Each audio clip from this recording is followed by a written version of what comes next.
भगवान 6 सूत्र शिव महापुराण के हैं कि शंकर को पाने के 6 सूत्र बताएं। पहला, मस्तक पर तिलक लगा दो, त्रिपुंड लगा दो। नहीं लगा सकते तो गले में रुद्राक्ष की माला पहन लो। इतना भी नहीं कर सकते, तीसरे नंबर का सूत्र है कि भगवान शंकर का मंत्र जाप कर लो, नमः शिवाय, ओम नमः शिवाय। ये भी नहीं कर सकते तो मंदिर में शंकर जी को 1 लोटा पानी चढ़ा दो, चौथा सूत्र। 5वां सूत्र है, इतना भी नहीं कर सकते तो किसी शंकर के मंदिर के पास में से निकल कर चले जाओ तो शंकर के मंदिर का शिखर का दर्शन हो जाएगा। शिखर दर्शनम सर्व पाप नाशनम, बस उतना भी बहुत है। ये 5। और 6ठे नंबर का सूत्र है, अगर इतना भी नहीं कर सकते तो पूरी जिंदगी में अगर 12 ज्योतिर्लिंग पर पहुंचकर शंकर की कथा को सुन लोगे तो फिर दूसरा जन्म नहीं होता साहब। ये 6 सूत्र शंकर को पाने के हैं, भगवत भक्ति को पाने के हैं, भगवत तत्व को पाने के हैं। 6 सूत्र है। शंकर का अनुमोदन करें। ऐसी कौन सी भूमि है, ऐसी कौन सी जगह है जहां शंकर नहीं है? हर जगह, हर तत्व में, कण कण में, हर जगह पर वही तो समाया है। बस हमारे नेत्र परखैया नहीं है, इसलिए हम पहचान नहीं पाते। बहुत दुनिया के लोग बहुत कम पहचान कर पाते हैं। बस अंतर तब आता है एक घर के बुजुर्ग माता पिता को और एक परमात्मा को लोग अंतिम तक नहीं पहचान पाते। अंतिम तक बहुत कठिन। माता पिता सब कुछ दे देते हैं बच्चों को। एक सास अपनी बहू को जब पसंद करके आती है, जो सास कभी अपनी देवरानी जेठानी की एक अंगूठी नहीं दे, वो हाफ सेट देखी जाती है। सोचो जरा, विचार करो। खुद कैसी भी साड़ी पहने पर बहू को एक से बढ़कर एक चढ़ावे में चढ़ा देती है, तैयार होने का डब्बा भी देती है, नंबर की चप्पल भी देती है, सब कुछ देती है। शादी नहीं होती उससे पहले ना जाने कितना सास बहू को दे आती है।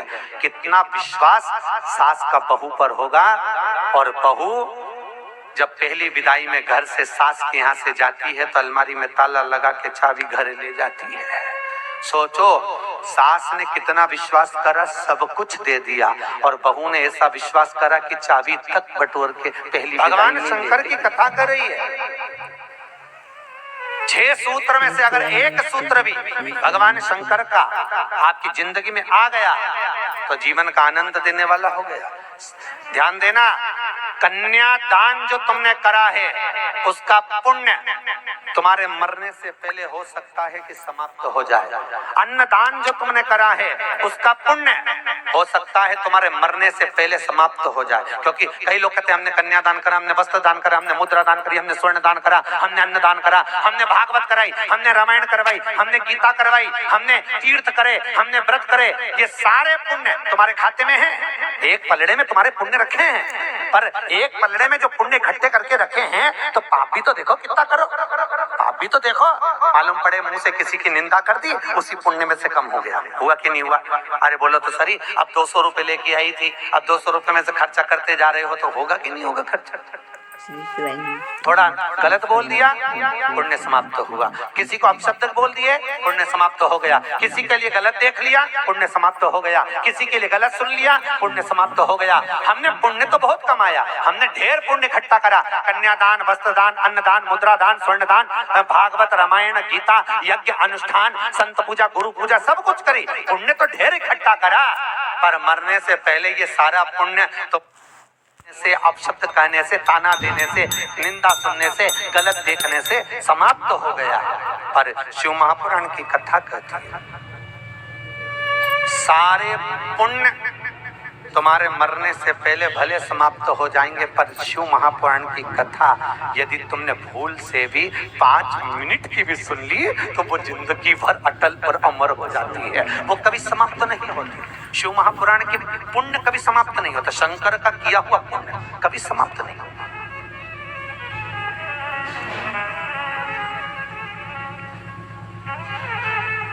आज वो कोई कह रहा था, गुरुजी वो हम पोटलियां बना के लाए हैं तो एक एक मंदिर में पोटली चढ़ाएं और कई चढ़ाएं। हमने कहा लो, आए हो इतनी दूर तीर्थ करने के लिए, 5 रुपया, 10 रुपया, 2 रुपया करो, जो तुम्हारी मर्जी पड़े चढ़ाओ। 84 महादेव का क्या बार-बार दर्शन करने जाओगे?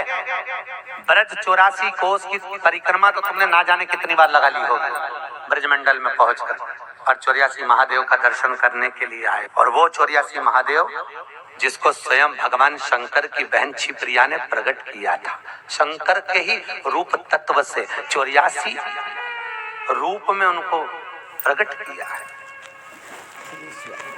पूरे विश्व में कहीं पर नहीं है, केवल उज्जैन में, केवल उज्जैन। तो भगवान शंकर की कथा कर रहे हैं, भगवान भोलेनाथ का चरित्र वर्णन कर रहा है। 6 सूत्र में से एक सूत्र भी अपनी जिंदगी में उतारा तो जीवन सार्थक हो गया। मात्र भगवान शंकर की पावन कथा का रसतत्व ग्रहण करें।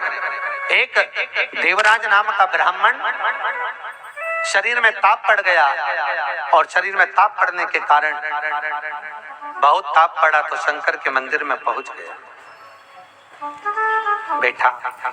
अब वहां तो थोड़ी थोड़ी देर में शंकर के मंदिर में कथा हो रही थी, प्रवचन चल रहे थे, शिव महापुराण का चरित्र चल रहा था, और ये थोड़ी थोड़ी देर में पंडित जी चिल्लाए हर हर महादेव। अब जैसे ही पंडित जी चिल्लाए तो इसके शरीर में ताप पड़े, इसको आ रहा बुखार। अब बुखार आए और कहीं का चिल्लाए, सिर दर्द हो और कहीं का चिल्लाए तो बड़ा बुरा लगे महाराज। अब इसको तो बड़ा अंदर से खटकाओ कि बताओ मेरे तो शरीर में ताप पड़ रहा, महाराज हर हर महादेव चिल्ला रहा है, पर बोल सकता नहीं। ताप पड़ते पड़ते पड़ते पड़ते थोड़ी देर में ये यहाँ से चला शंकर के मंदिर से कथा श्रवण कर कर थोड़ी देर, भले ताप पड़ा, बुखार आया, सिर दर्द हुआ, सब कुछ हुआ, पर शंकर की कथा तो शरीर में पहुंच गई, इस आत्मा तक पहुंच गई। होता है जब घर से चले होगे तो सोचे पाँव दुख रहा है, बुखार आ रहा है, सर दर्द हो रहा, ये हो रहा, वो हो रहा, पर शंकर के धाम में पहुंच गए तो अब ये सोच लो कि तुम शंकर के हो गए, तुम शिव के। यहाँ पिठले सेवा समिति के कहने पर नहीं आए, यहाँ पाठक जी के कहने पर नहीं आए, यहाँ हमारे कहने पर नहीं आए, यहाँ तो हम भी बुलाते तो तुम नहीं आते, क्योंकि ये नगरी महाकाल की है। महाकाल राजा का एक नियम है, यहाँ कोई राजा, कोई मंत्री, कोई बड़े से बड़ा राजपाट वाला इस नगरी में रात नहीं रुक सकता, यहाँ का नियम है। क्योंकि यहाँ एक ही राजा, कौन सा? महाकाल राजा, बस उसी का राज्य चलता। तो जब उसके घर में आए हो तो हम कौन बुलाने वाले? बोलो तो सही। उसने बुलाया, उसने ठहराया, उसने खिलाया, उसने घुमा, 5 दिन घूमो फिरो, उसका दर्शन करो, आनंद करो, घरे जा। घर वाले पूछे कहाँ गई थी, तो कहना महाकाल के घर गई थी, उसने बुलाया था। रामकृष्ण परमहंस जी से एक ने कहा, रामकृष्ण परमहंस जी से बोले, अरे रामकृष्ण परमहंस जी, हमने सुना है कि माता जगतजननी जगदम्बा शारदा भवानी माँ देवी आपसे बात करने के लिए आती हैं, आपसे मिलने के लिए आती हैं। रामकृष्ण परमहंस जी ने कहा, तो रामकृष्ण परमहंस जी, अगर देवी जी तुमसे मिलने आती हैं, देवी जी तुमसे बात करने आती हैं, जगदम्बा तुमसे मिलने के लिए आती है, तो रामकृष्ण परमहंस जी एक काम करो ना, एक आध बार माता जी को हमारे घर भी भेज दो। हंसी उड़ाने वाले तो कुछ भी बोल देते हैं, एक आध बार माता जी को हमारे घर भेज दो।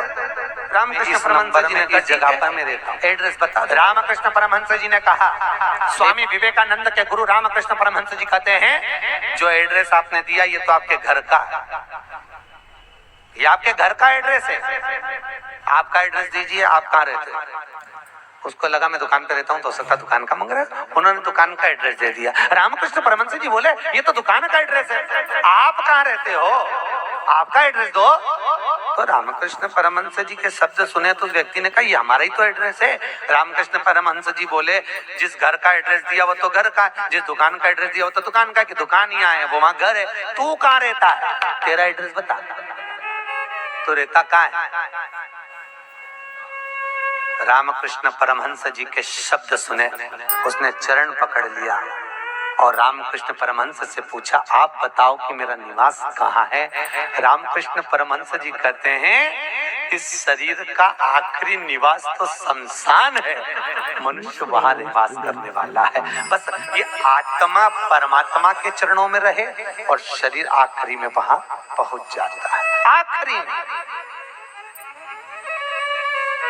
श्री शिवाय नमस्तुभ्यम। हर हर महादेव। पूज्य प्रदीप मिश्रा जी ने आज कथा में बहुत अच्छी और अचूक बातें बताई हैं। पूज्य प्रदीप मिश्रा जी ने कथा में बताया है कि हमें भगवान शिव की भक्ति करनी चाहिए, और अगर हम भगवान शिव के मंदिर की अगर चोटी का भी दर्शन कर लेते हैं तो भी हमारा जीवन सार्थक हो जाता है। पूज्य प्रदीप मिश्रा जी की कथा और उपाय बहुत अच्छे और अचूक होते हैं। अगर आप भी चाहते हैं कि ये उपाय करें और आपको कथा सुनना अच्छा लगता है तो उसके लिए मेरे चैनल को लाइक, कमेंट और शेयर ज़रूर करें। मेरा चैनल है धार्मिक वीडियो। पूज्य प्रदीप मिश्रा जी के नए उपाय और नई कथा आपको मेरे चैनल पर सुनने को मिलेंगी। हर एक दिन का उपाय आपको पूज्य प्रदीप मिश्रा जी का मेरे चैनल पर मिलेगा, इसलिए मेरे चैनल को लाइक, कमेंट और शेयर ज़रूर करें। मेरा चैनल है धार्मिक वीडियो। हर हर महादेव।